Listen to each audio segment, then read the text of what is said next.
Bit of a short one today. I've had the airbox hydroblasted by the legends at MTO. It looks really good with the hydroblasted swing arm subframe that they did for me, which looks really awesome. Airbox is in pretty good condition.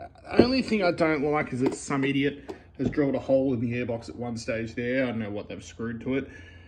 Airbox came up not too bad. It's really hard to get these 4SS airbox boxes, the white ones, otherwise I'll just replace it. So I'm trying to look after this one.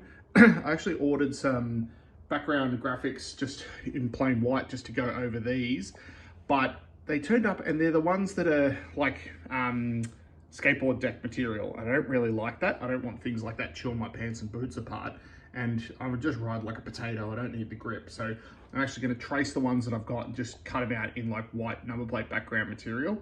And I've got the Twin Air Powerflow kit for this bike. So it's got the better frame that connects in a lot tighter and latches in place, and it comes with a pre-oiled air filter. So I'll fit that to it now. And I'm a big fan of putting grease on the air filter still. I know a lot of people are going away from putting grease on the lip there, but I still just, maybe it's because I'm an old fogey, but I'm still paranoid. So I'll still be putting grease on the lip of it, but I'll put that in now.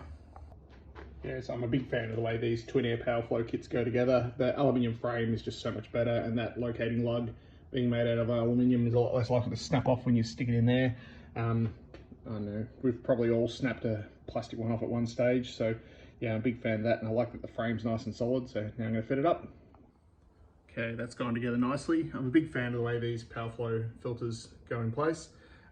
Thanks so much to Firestorm Motorcycles for the Powerflow kit for this. I always run Powerflow kits in all my bikes.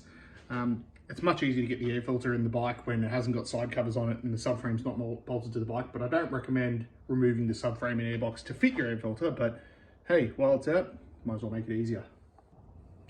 I also got a new genuine top bolt because someone had put a bolt in that looked like it should be, I don't know, holding some posts together or something in it.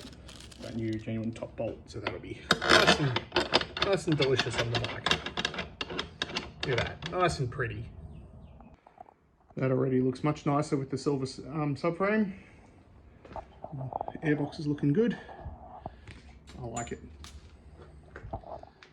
Fancy. Yeah, you can still tell the airbox isn't perfect when you see new side covers against it, but actually looks pretty good. I like the aluminium finish of the subframe. Looks so much nicer than the blue. I'm still unsure as to what muffler I'm going to go on this. Right now it's got the FMF Power Core 2.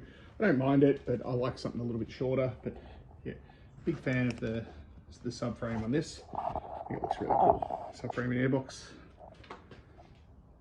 Fancy. Woohoo! Next, doing some graphics.